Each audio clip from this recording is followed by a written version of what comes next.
IPL 2026 को लेकर एक नया विवाद हो गया है जो कि बांग्लादेश के तेज गेंदबाज मुस्तफिजुर रहमान को आईपीएल में खेलने को लेकर है।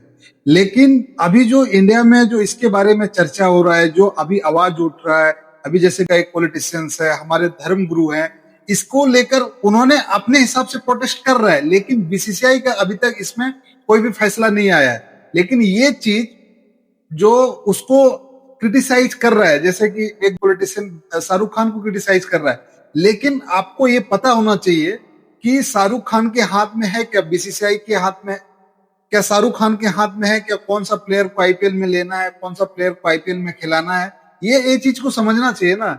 ये तो पूरा के पूरा जो भी हैंड्स में है वो बीसीसीआई के हैंड्स में है, जयशाह जी के हैंड्स में है। आप जो शाहरुख खान को लेकर इतना क्रिटिसाइज कर रहे हैं, मुस्तफिजुर रहमान को इतना क्रिटिसाइज कर रहे हैं, आप बीसीसीआई को करिए ना।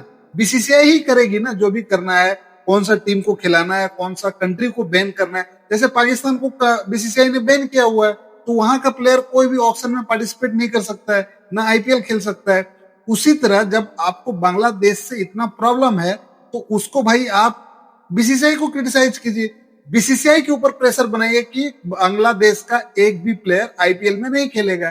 तो ये केकेआर को क्रिटिसाइज करके या शाहरुख खान को क्रिटिसाइज करके कुछ होने वाला नहीं है, कुछ मिलने वाला नहीं है। देखिए, मैं किसी को डिपेंड नहीं कर रहा हूं, लेकिन रियलिटी यही है, केकेआर के मैनेजमेंट के पास कोई भी राइट्स नहीं है कि कोई प्लेयर को ना खिलाएं आईपीएल में।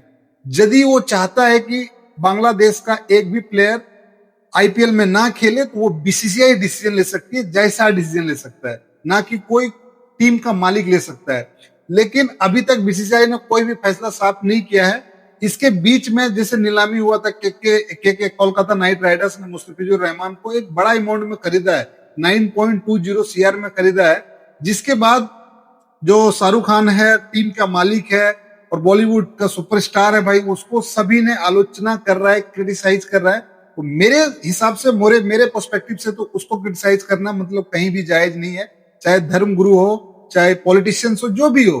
क्योंकि देखिए, बांग्लादेश में जो हो रहा है, एक पर्टिकुलर रिलीजियस के ऊपर जो अटैक कर रहा है, वो उसके लिए सबको खेद है, हमको भी खेद है, आप लोग देखने वाले उसको भी खेद होगा।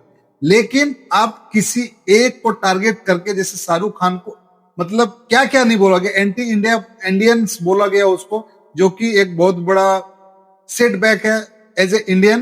क्योंकि शाहरुख खान, ठीक है, वो टैक्स तो पे कर रहा है ना, टैक्स पे कर रहा है, जिससे कुछ हो रहा है उसमें वो सहधारी है, लेकिन उसको आप एंटी इंडियन बोलना मतलब ये कहीं भी जायज नहीं है।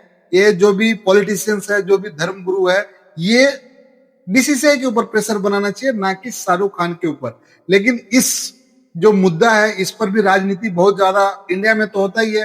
कुछ भी मतलब करना है तो उसके ऊपर राजनीति आना बहुत जरूरी है। राजनीति जब तक नहीं होगा, तब तक वो चीज को आप सॉर्ट आउट नहीं कर सकते। ये इंडिया का परसेप्शन है। इस मुद्दे में तो राजनीति गरमाना ही था, क्योंकि ये मतलब एक तरह से हिंदू मुस्लिम वाला पॉलिटिक्स हो गया। और इस पॉलिटिक्स में एक वर्ग जब तक इन्वॉल्व नहीं होगा, तब तक आपको नहीं लगता है कि इस चीज को सॉर्ट आउट होगा। पॉलिटिशियन से संगीत सोम इसका नाम है, लेकिन शाहरुख खान के ऊपर इस तरह से हमला करना मतलब ये कहीं से भी जायज नहीं है। ये मेरा इंडिविजुअल ओपिनियंस है, और आपका इसमें क्या ओपिनियंस है आप जरूर बताएंगे। और बांग्लादेश में जिस तरह से हिंसक घटना हो रहा है, वो कहीं से भी जायज नहीं है, क्योंकि सबको एक कंट्री में रहने का राइट्स है। जैसे इंडिया में सभी हम लोग रिलीजियस मिलकर रह रहा है, उसी तरह और भी कंट्री में जो वहां का लॉ है, जो कॉन्स्टिट्यूशन है, उसके हिसाब से सबको रहने का राइट्स है। लेकिन किसी को, एक वर्ग को, एक रिलीजियस को टारगेट करके उसको ऊपर अटैक करना ये कहीं से भी जायज नहीं है। और इसके बाद बीसीसीआई ने भी इस मुद्दे को एकदम क्लियर और कट बोला है। और बीसीसीआई का एक सीनियर अधिकारी ने एक स्पोर्ट्स मतलब निजी स्पोर्ट्स को उन्होंने इंटरव्यू दिया है।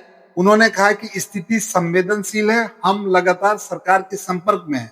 देखो, ये मेरा कोट नहीं है, जो बीसीसीआई का जो एक सीनियर अधिकारी ने बोला है उसको जस्ट मैं कोट कर रहा हूं। उन्होंने कहा है कि स्थिति संवेदनशील है, हम लगातार सरकार के संपर्क में हैं। फिलहाल ऐसा कुछ नहीं है जिसमें बांग्लादेशी खिलाड़ियों पर बैन लगाया जाए।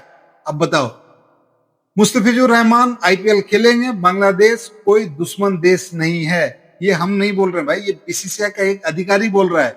एक निजी स्पोर्ट्स चैनल को उन्होंने इंटरव्यू दिया, उन्होंने ये चीज बोला है, बांग्लादेश कोई दुश्मन नहीं है। तो जब बीसीसीआई को इसके ऊपर कोई आपत्ति नहीं है, तो हमारे पॉलिटिशियंस को क्या आपत्ति है, हमारा धर्मगुरु को क्या आपत्ति है? तो ये चीज सोचना चाहिए। बीसीसीआई आईपीएल कराएगा, बीसीसीआई वहां का प्लेयर से लेके खेलेगा, लेकिन आप बीसीसीआई को टारगेट नहीं कर सकते ना। ये आप एक इंडिविजुअल टीम का ओनर को, इंडिविजुअल टीम को आप सिर्फ टारगेट करेंगे, ये कहीं से भी जायज नहीं है। बीसीसीआई तो बोल रहा है फिलहाल ऐसा कुछ नहीं है, बांग्लादेश के खिलाड़ियों पर बैन लगाया जाए, मुस्तफिजुर रहमान आईपीएल खेलेंगे, बांग्लादेश कोई दुश्मन देश हमारा नहीं है, ये बीसीसीआई कह रहा है। आप उसके ऊपर क्रिटिसाइज कीजिए ना, उसके अगेंस्ट आप जो भी एक्शन लेना है लीजिए, लेकिन उसमें तो आपका पावर नहीं है। आप सिर्फ जहां आपका पॉलिटिक्स ज्यादा हाइट तक जाएगा, जहां एक वर्ग को, दोनों वर्ग को लड़ाने में आपको ज्यादा इंटरेस्ट होगा, आपको फैन फॉलोइंग्स होगा, आपका व्यूअरशिप बढ़ेगा, आप सिर्फ वही चीज टारगेट करते हैं। बीसीसीआई को तो आप नहीं टारगेट कर सकते हैं। और बीसीसीआई में है कौन? आप सोचिए ना, बीसीसीआई में तो सत्ताधीन पार्टी का बेटा एक अध्यक्ष है, आईसीसी का अध्यक्ष है। आप चाहेगा तो वो सब कर सकता है, लेकिन आप उसको बोलने में क्यों दिक्कत होना चाहिए? किसी को कोई दिक्कत नहीं होना चाहिए। जब आप इतना खुलकर कोई पर्टिकुलर एक आदमी को टारगेट जब कर रहे हैं, तो बीसीसीआई को टारगेट कीजिए, जैसा को टारगेट कीजिए, और जैसा को बोलिए कि भाई हमको ये प्लेयर नहीं चाहिए। और बांग्लादेश का प्लेयर कोई नया तो नहीं खेल रहा है। मुस्तफिजुर रहमान जो है 6 टीमों के साथ खेल चुका है, दिल्ली के साथ खेला है, राजस्थान के साथ खेला है, मुंबई के साथ खेला है, चेन्नई के साथ खेला, वो अभी केकेआर के साथ अभी उसका एग्रीमेंट हुआ है, इसके साथ खेलेगा। और बांग्लादेश, मतलब बांग्लादेश का प्लेयर लगातार आईपीएल में खेलते आ रहा है, ये कोई नई बात नहीं है। ऐसा नहीं है कि हम लोग फर्स्ट टाइम इसको लिए हैं, और बांग्लादेश का प्लेयर खेलते आ रहा है, और इसके ऊपर आपको पॉलिटिक्स करके आई डोंट सो थिंग्स कि आपको कुछ मिलने वाला है, ये आपको सोचना चाहिए। क्योंकि आपको कुछ करना है तो बीसीसीआई डिसीजन ले सकता है, ना केकेआर के मैनेजमेंट के पास कोई राइट्स है, ना शाहरुख खान के पास कोई राइट्स है कि हम एक प्लेयर को नहीं खिला सकते। जो डिसीजन होगा, डिसीजन मेकिंग है आईपीएल, बीसीसीआई। अब बीसीसीआई को बोलिए, लेकिन उसको आपको बोलने का कोई हिम्मत नहीं है। सिर्फ आप पॉलिटिक्स को आपको चमकाना है, और मतलब अभी मैं और क्या बोलूं, क्योंकि आप सिर्फ पॉलिटिक्स के लिए कर रहे हैं तो ये अलग चीज है। लेकिन बीसीसीआई का एक सीनियर अधिकारी ने जब ये बोल दिया कि बांग्लादेश हमारा दुश्मन नहीं है, हम मुस्तफिजुर रहमान को खिला रहे हैं, इसमें कोई डाउट नहीं है, हम सरकार के संपर्क में हैं, वहां से जैसा कुछ इनपुट आता है उसके हिसाब से हम डिसीजन लेंगे। अभी तक हम डिसीजन लेने के लिए कोई भी हमारे पास राइट्स नहीं है। तो आपको बेफालतू का पॉलिटिक्स चमकाने में कुछ फायदा मिलने वाला नहीं है, और कुछ होने वाला नहीं है। आप क्वेश्चन करना है तो बीसीसीआई से कीजिए। तो इसमें आपका क्या राय है? मुस्तफिजुर रहमान को आईपीएल खेलना चाहिए या नहीं खेलना चाहिए, ये आप कमेंट में जरूर बताएं। तो इस वीडियो में इतना ही, मिलते हैं नए वीडियो में, तब तक आप अपना ख्याल रखें। वीडियो पसंद आई तो लाइक करें, चैनल को नहीं है तो सब्सक्राइब करें।